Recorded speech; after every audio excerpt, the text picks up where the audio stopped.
Hello everybody. So we're talking about trees and construction and really the damage that can come during and after the construction process. And so if we look at this picture right here as an example, we can see that this tree, they're obviously trying to keep this tree.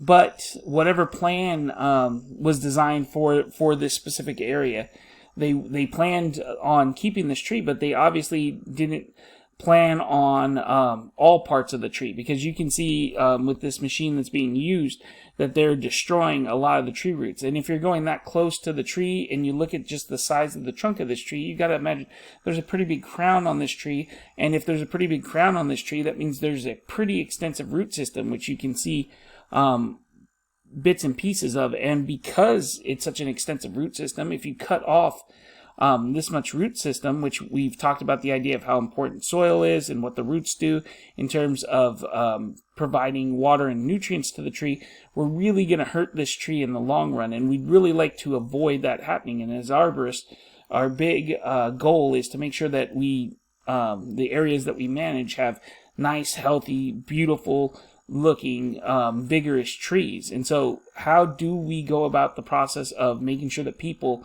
understand how to protect trees during and after construction is going to be really important. So let's get into it. So construction damage is one of the most common causes of tree death and decline. There we go.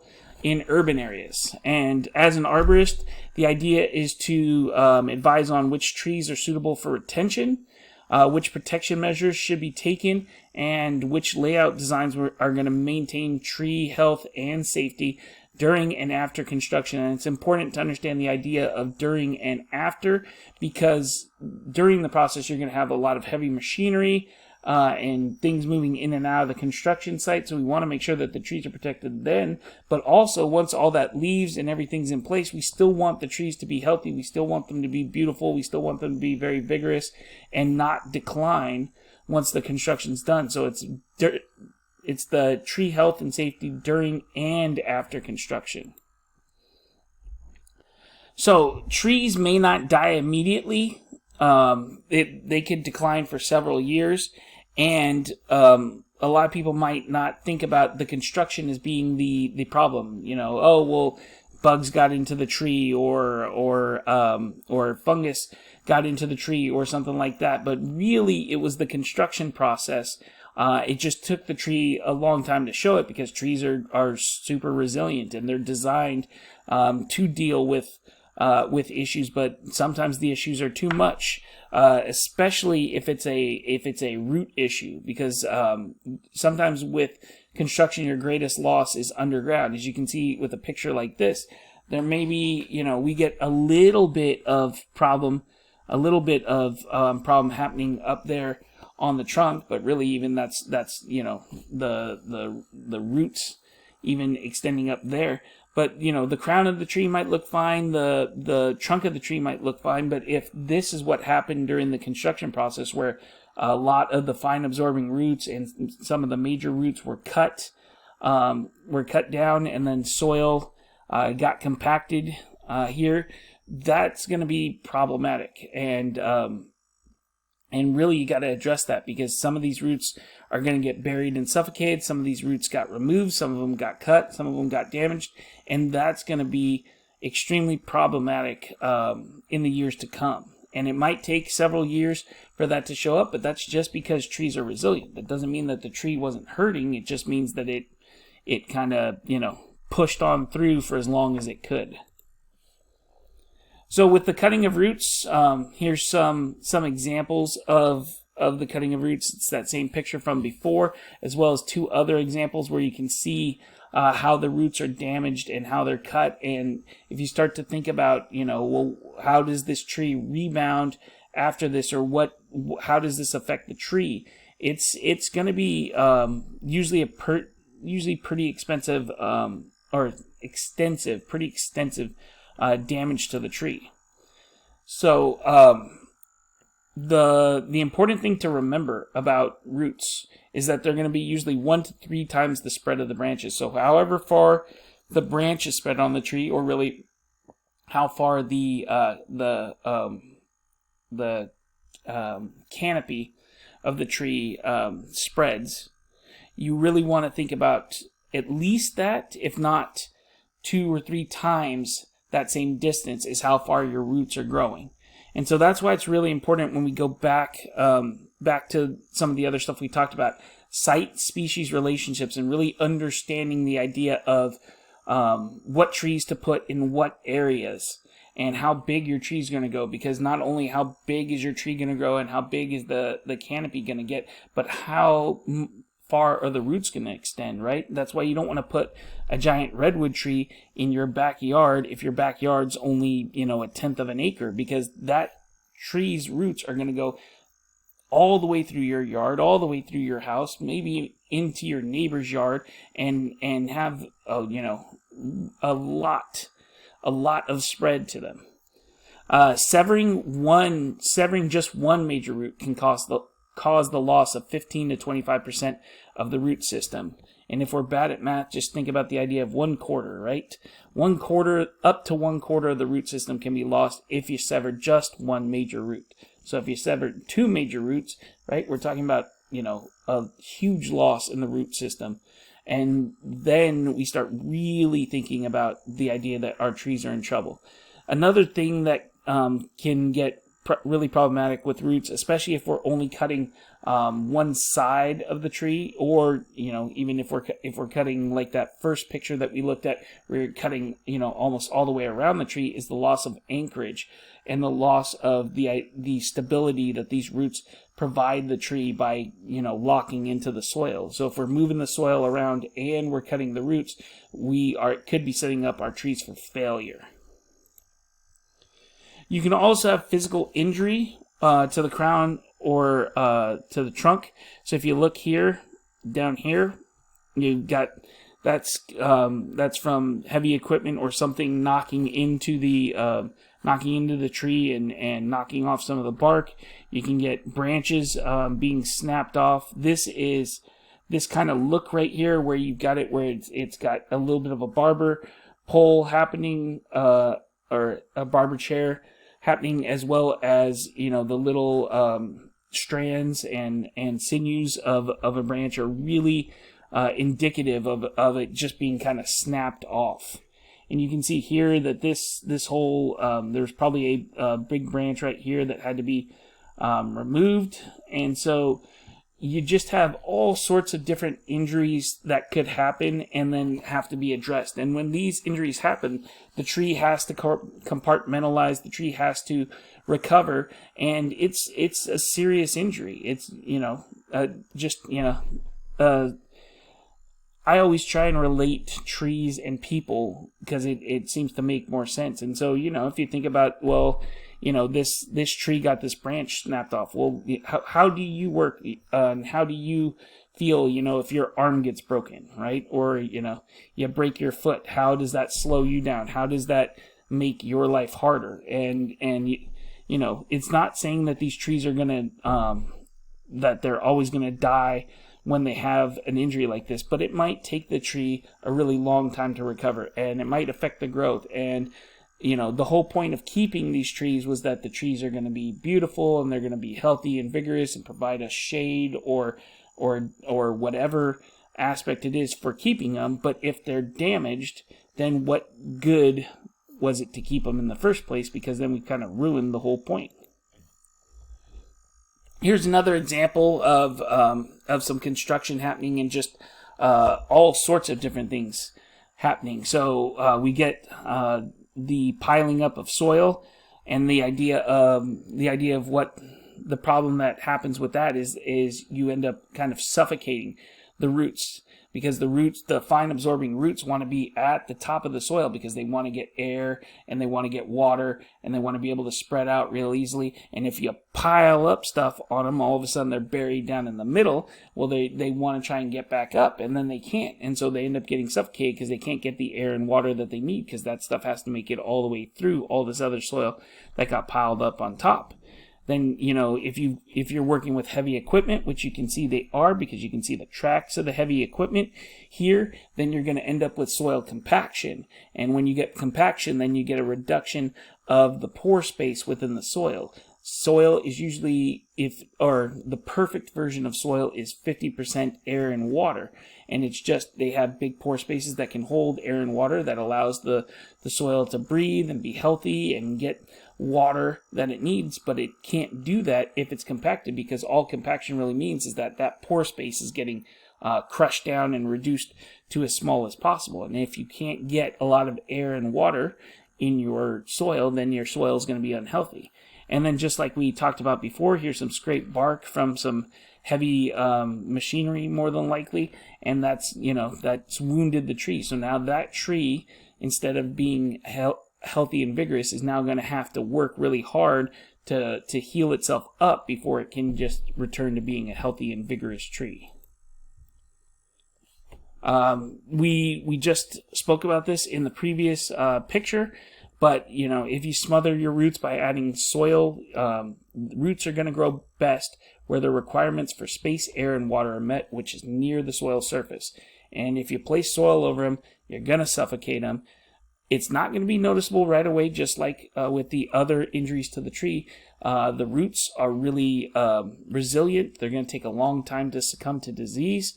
But it's really still important to understand how important this is and how important the roots are to the tree's survival, and the impact on the roots and how much the roots are going to have to work and how much this is going to affect the roots is going to depend on the distance between the tree and the graded or compacted area. So if we go quickly back to this previous picture before, we're not very far from the trees where all this work is happening. We don't have any space set up where the tree can kind of pull back or feel protected.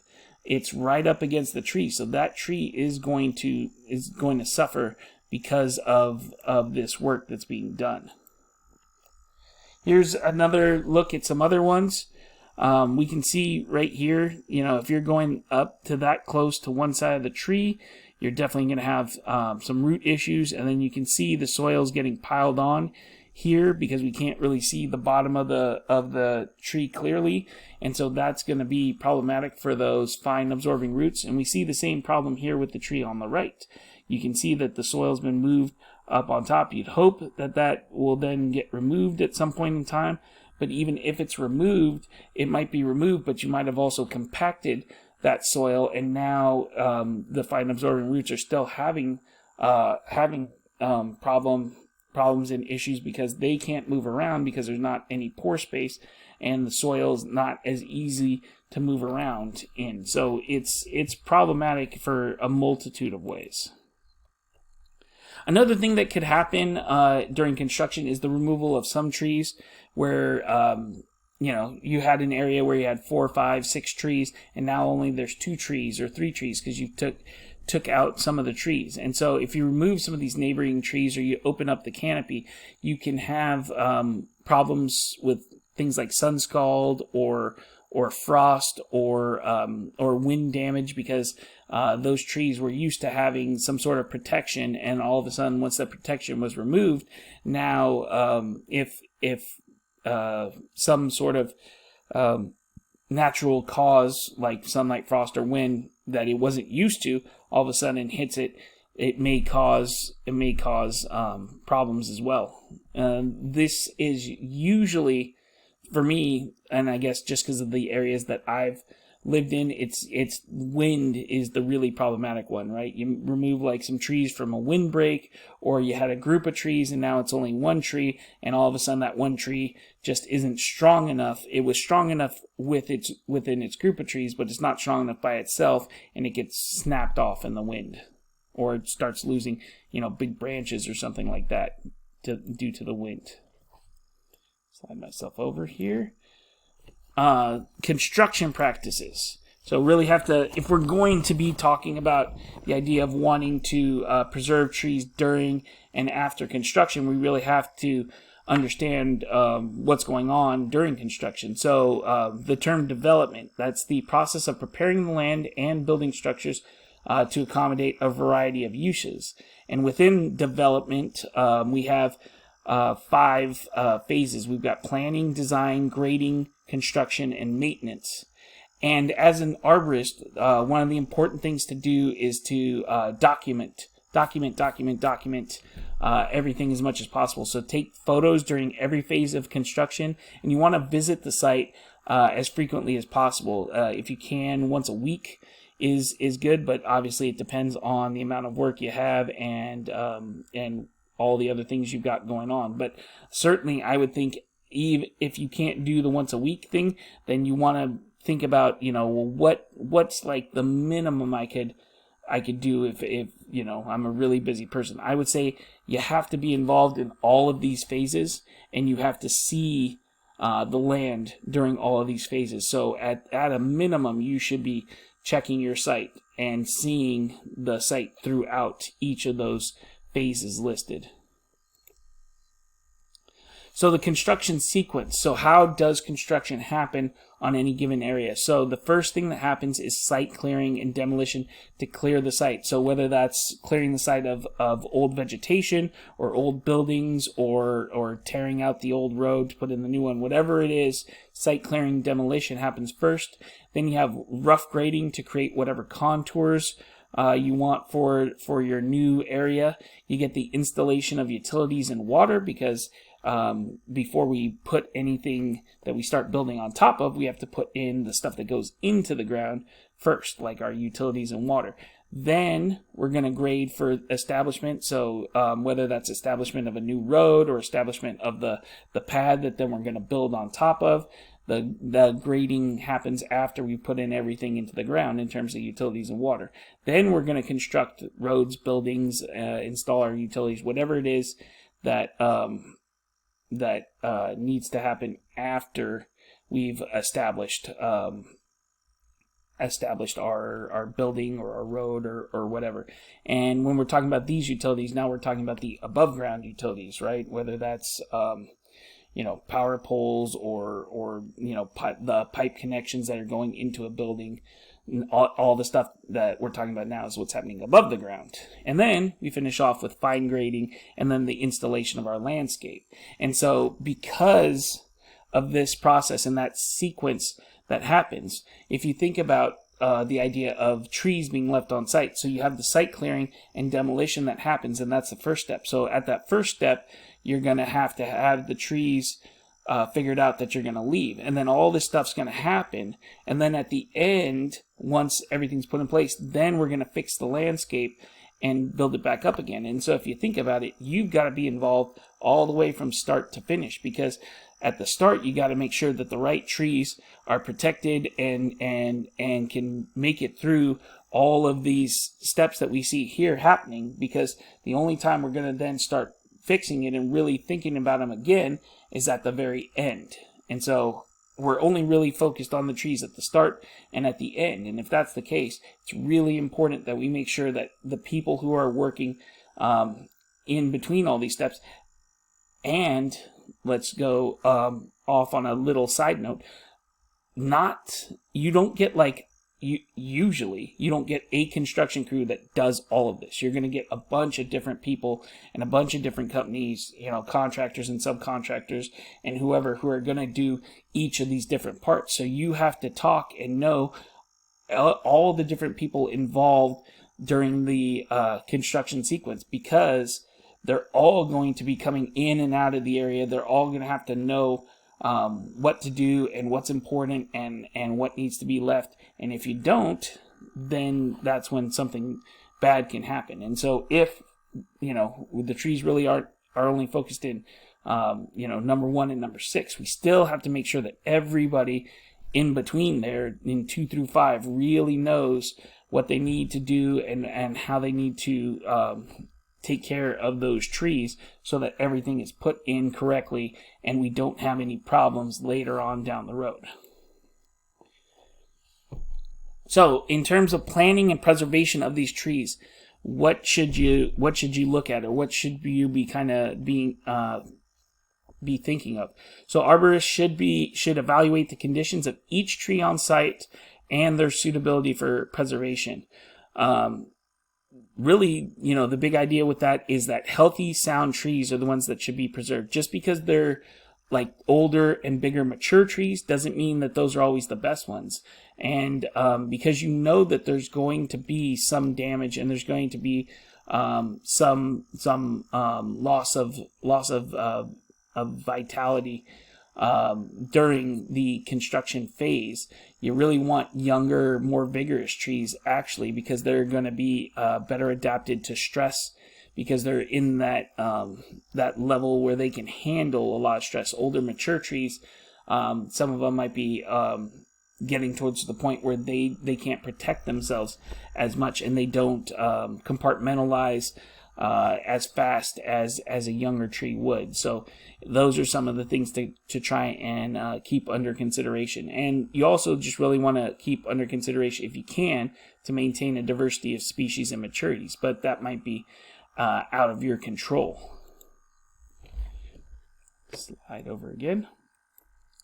You, as an arborist, you should be writing up a plan. Within that plan, there should be an inventory and a map of trees that you're considering, as well as other landscape features. And this should happen all during the preliminary design phase. And really, you don't have to write up multiple plans, but you should have multiple ideas within that plan, because there's very possible, there's lots of possibilities in terms of what you think is going to work, and what the landscape architect or the architect of the whole project, or whoever's in charge, it might not work. So you really want to be involved in the process as early as possible, and you really want to come up with multiple ideas and have different ways to approach it, and hopefully different ways to work it, because you don't want to just say it might be that this is the only way to do this one thing and to make it work, but you really kind of want to be a little bit flexible, because more than likely things will change, or your ideas might not work with what they're trying to do. So you really want to do your best to have different approaches to how you can make it work. You really want to make sure all tree protection zones, or TPZs, are within the plan, and also have the details of all mitigation and preservation measures for the project. So whatever water management, mulching, fertilization, pest management, application of tree growth regulators, whatever needs to happen during and after construction needs to all be put in writing in the plan. And it's really important that everything is down on paper, because if it comes down to having to complain or go to court or any of that sort of stuff, if you've got it down in writing, and you've let people know, and you've documented throughout the process, and you've been taking pictures, and you've been on site throughout all the phases of construction during the construction sequence, then you've covered your you've covered what you need to do.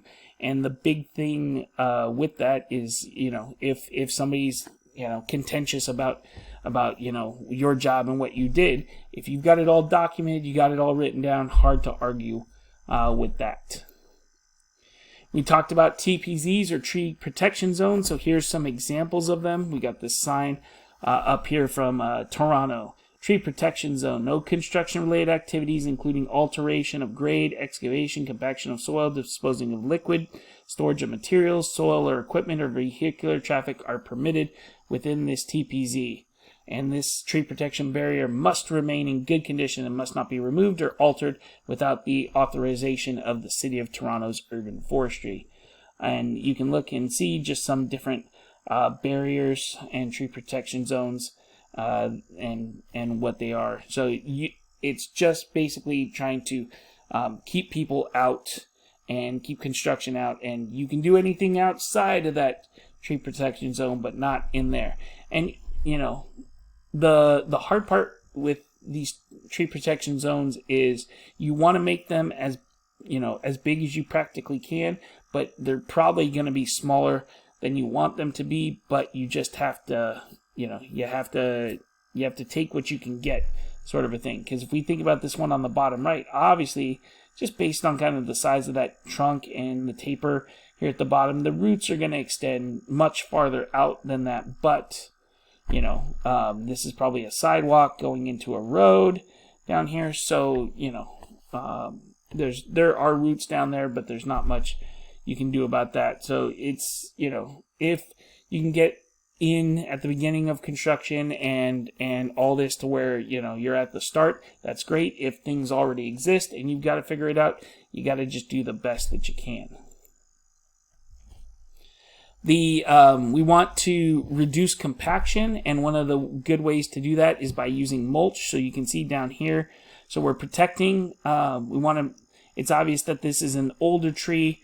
They're really excited. This was from the Park Service. They're really excited about keeping this tree around, so they put all these pieces of wood around the tree because they're obviously got some sort of heavy equipment or something going in this area, and they want to make sure that the tree doesn't get damaged. And you can also see here that they put mulch around what they consider probably the critical root zone of this tree to make sure that if heavy equipment or something else is coming through this area, that we kind of avoid this mulching, this area that got mulched, to kind of say almost establish like a tree protection zone without having like the fencing or barrier around. And with mulch, we want to go, the book talks, you can go like up to 6 to 12 inches for a small amount of time, but then you want to bring it back down to 2 to 4 inches, and you can do that by spreading it out because you don't really want to have high amounts of mulch. You want to have mulch spread out as far as you can, and how far extended out as far as practical for them. That's as far as they let it go. Obviously, with a tree like of that size, the roots are way farther out than that, but you gotta take what you can get sometimes. You want to minimize the effects of grade changes. And so when we're talking about the idea of grade changes, the idea of slope, right? So we might add to the slope, or we might take away from the slope of the ground. And the most important consideration during a grade change is the amount of root system that's going to be remaining after that grade change. And you may have to create a tree island if you're going to lower the grade. And so if we take a look here, you can see, so in this one on the right, it's real obvious we've lowered the grade, right? Because obviously the soil at one point in time was up there with the tree, but we lowered the grade here. So if we're going to do that, we can create a little tree island like they did here. I'm not sure about the idea of rocks around there.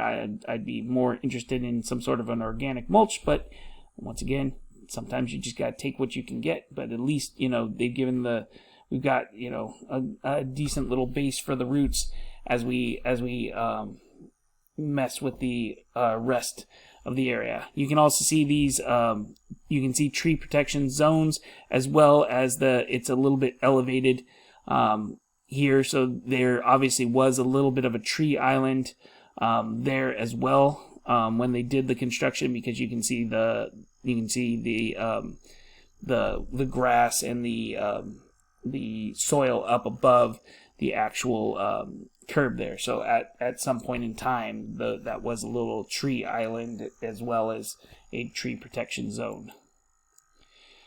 If your trees get injured, what stuff can you do? It's basically all the stuff that we've kind of learned and talked about up to this point. You can prune during the construction process and after, if necessary. Cabling and bracing, propping, whatever, guying, whatever we need to do in terms of helping our trees out.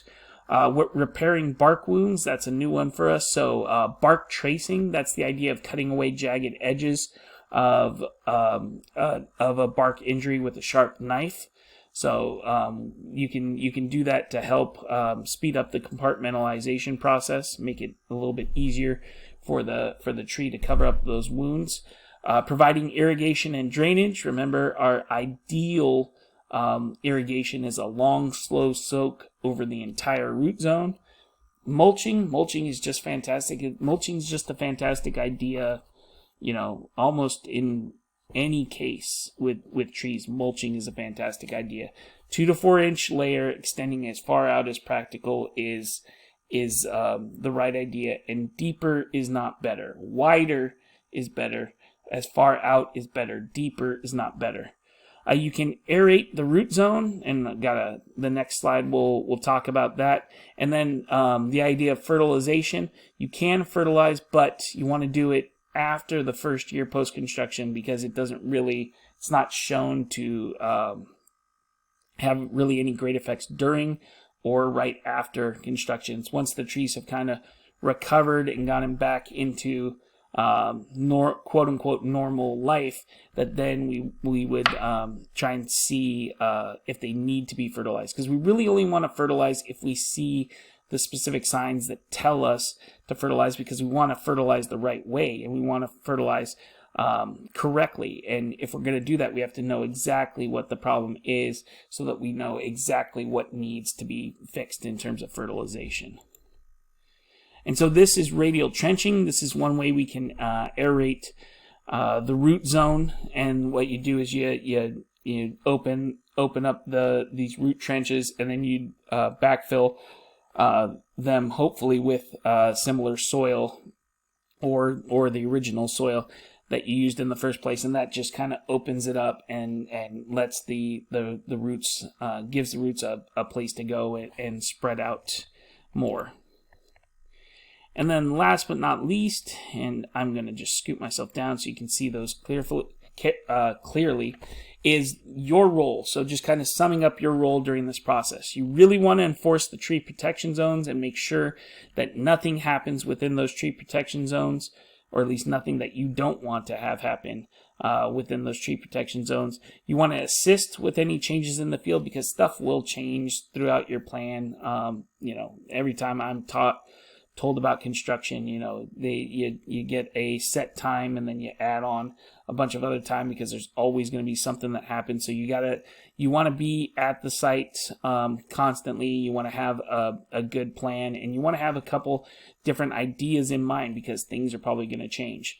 You want to monitor injury to trees and provide any corrective action that needs to happen. So if injuries are happening, make sure we're taking pictures, we're detailing when and where, and then we're thinking about how are we going to fix that.